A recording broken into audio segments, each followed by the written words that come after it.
So excited to be back. We're so happy you're listening. This is Teresa Ofstad and Ariella Vaccarino on Momentum. And today we're going to talk about the practical need to keep money coming in while you try and build your business. I hope you enjoy the show. Momentum. Two passionate and busy moms sharing the quest to achieve entrepreneurial success. I was just rocking out to my son's jingle. I think it's so awesome. I love it. I hope you guys enjoy it. I do. Okay. I listen to it over and over. It's playing in my head all day long, but I'm just super excited. Okay, so we're talking about some, not such fun stuff. We're the practical entrepreneurial program of moms really trying to make it while still mommying. And also, some of us have jobs that we're trying to keep going and leave at the same time. And so, Teresa, I was just wanted to talk about what you had to do this week. Yeah, I did take that big, huge leap of faith and I did quit my full-time job to focus on this, but obviously needing that source of income as well. So I wanted to buy myself some more time to be able to create this opportunity for myself and my family with Fuller Life. I do have phases there, but in the meantime, until all of that really gets going, I wanted to be able to have additional sources of income. So I went and I signed up for DoorDash, and I went and I have been dashing. And then I also signed up for a seasonal UPS delivery driver where I use my own personal car. And the ironic thing about that is that my aunt has just retired from UPS after over 30 years. And I said, oh, well, you're retiring and I'm starting. But even though it's just seasonally, these are just ways to help buy me a little bit more time to really start to get that flow of income coming in. And there is no shame in doing that. I mean, you literally have to bring in money. And, no one is going to pay us to start our own business. Unfortunately, that would be very nice. But I think that's great because it's different than your full-time job, which you had to commit everything to. And then to start a company on top of that, that's really hard. But these are things that you can, when you're driving, you could be listening to inspirational audio tapes, or you could be, using your voice memo. We talked a lot about using that voice memo on your phone. Because there is another revenue source that I plan on bringing in as well, and that is with these grief workshops. Oh, okay. So that is the platform that I'm going to put onto the mastermind.com site. So I can be transcribing that workshop and go back and record it later and build the courses, build the modules, and get that up and running. And who knows, that may be a separate podcast for me as well. Oh, that would be awesome. Well, we have enough channels to do it here on Podbean. So click the affiliate link below. Yes, but I just want to say, as long as we look at everything as an opportunity, this is now an opportunity where you're going to be paid for your time, right? This isn't what you want to do, but you will have that flexibility since you are alone in your car to start recording and getting your modules done for your program, for your grief workshop, right? So we really have to source our time and really make sure, I think as a mom, we know these things best. We have 5 minutes and we vacuum something up. It's like there's so much to be done. And in 5 minutes, sometimes you can get so much done that you're waiting to do. So I think that's amazing. And that brings us to the idea of multiple streams of revenue. And I know we hear about things like this a lot as business people or people interested in business. But when you start off, I think it's really important. And I have multiple streams of revenue. I'll give you an example. So privately, I teach voice and piano lessons, which pays me very nicely. That's per student per hour. And then, I have group classes. So that pays in a different scale where people are paying me less money, but they're splitting the cost of the hour. So I can always start another group, for example. You can't always get another student. Well, I guess I could always get another student. Some other ways, I have my CDs. So my CDs, the downloads are bringing in income. In each CD I makes its own income, right? So I have that coming in. I have a book that I created that goes with the CDs, and I have income from that. And then I have different sources of, sometimes it's streaming, sometimes it's Amazon. When I used to sing in person for events, there's things I've sung for. That would be another source of income. Even I could go in Christmas caroler in a quartet. That could be another source of income. You got to figure out what are all the things that you can do and see how you can generate income from it. And sometimes it's going to be just a little bit, and sometimes you're going to have big chunks of money coming in from other areas. Right.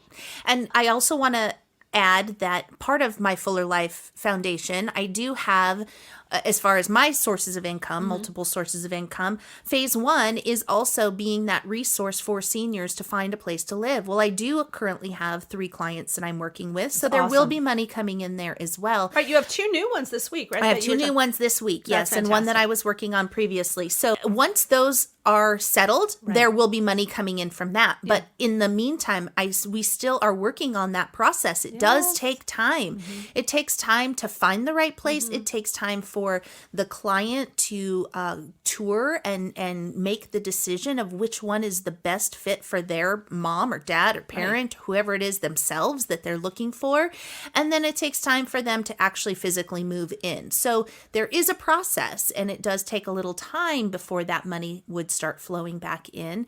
And this is also, by the way, a free resource for the families. It's something that is paid a referral fee by the community. So if there is anyone out there needing help, you can always come to me. And please Fuller go to Life. Teresa. She knows all about it. She's so caring. She's going to walk you through the process every step. So, and it's amazing every time I see you fulfill one of those. What a great thing that is, because you give so much to it, and then there is a financial benefit at the end, and then somebody has a wonderful place to live. And for me, it's the joy and excitement of the person moving in and their appreciation for my help. I know the reason I'm so good at this is I've done it myself for my own family members.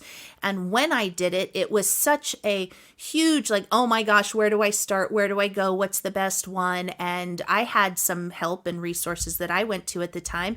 And so going through it myself, I understand that process. And then I've worked for places like A Place for Mom and different communities that have been able to be hands-on and in the community. And so I really have it both from a personal and a professional experience. That's awesome. I think that's great. And I think it's great that you took this little job. It's just going to give you some cash in hand right now, because you have other things in the works, like our podcast is in the works. And, and we're going to be streaming patrons. There's a way for you guys to patron us and get income in to help us keep this going, which would be amazing. But, I wrote a book a long time ago, which is part of one of my 24 things to take care of, but it was called Teach What You Know. And it was about whatever you're good at, teaching it one-on-one.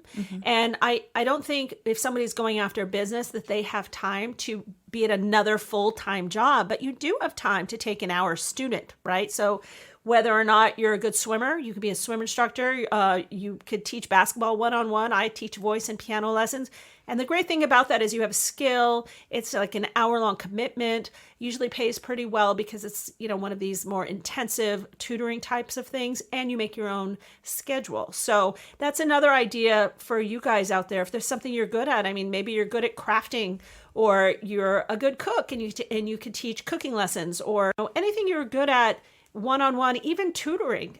Tutoring kids. If you're a smart person and you're a kind person, you could sit and do homework with someone. That's going to give you some income, and it's going to be regular. Yeah. And, even in my line of work with seniors, yes, I'm helping families to move them into communities. But in addition to that, I can help with any kind of companion care. Right. If they need help getting to and from the doctor's offices, and, I can help them. I can sit with them if need be. Some places might just, like the dial-a-rides and different places that will take you, they'll just drop you off and then you have to wait. So if they need a little bit more hand-holding or personal care, I can help provide those things as well.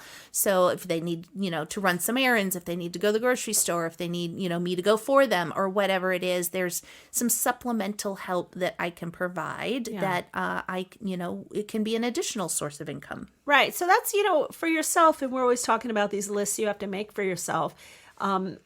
Take some time and look at what kind of supplemental sources of income you could have, and make that list. Some people are driving Uber and they have, 2 or 3 hours, or you said DoorDash. We've got to put affiliates. We got to figure that out. Right? I know, right? But these are kind of these neat jobs where you can just give a certain amount of hours when you're available. It gives you some money so that you can pursue your dreams. And, while your kids are in school, maybe you spend 2 or 3 hours doing that to give yourself a little bit of money, but you commit 2 hours to this business venture that you have, and you just keep pushing forward, because the reality is it takes money to make money, as we've talked about. Not all of us have people sponsoring us to follow our dreams, and we've got to figure out while we're being mothers or wives and homeowners or paying the rent, we have to still figure out how to afford stopping what we're doing to pursue this dream. Yeah, absolutely. And I know that we are going to be in a success here together, Ariella. We have this podcast we're working on. Yes. You have your stuff, I have my stuff. But then we've also talked about, and just little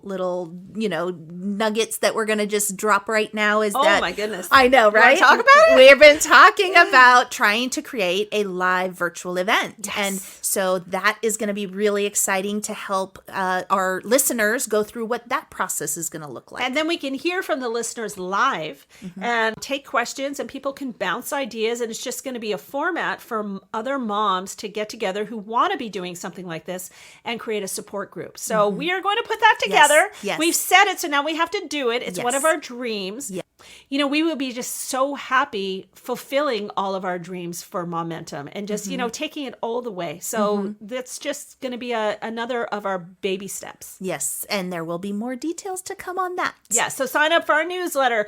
Make sure you're signed up on our Facebook page. Anywhere you can sign up for us that we figure out how to make available, sign up and we'll get you the information. Look for clicks and links and all sorts of stuff we'll be providing. Yeah. So remember, seasonal work is out there. If holidays are coming up, like this UPS thing is really good around the seasons. It's something that you can work for a few weeks, knock it out, go work at the mall for a few weeks, make some money, and then get back to work on your dreams.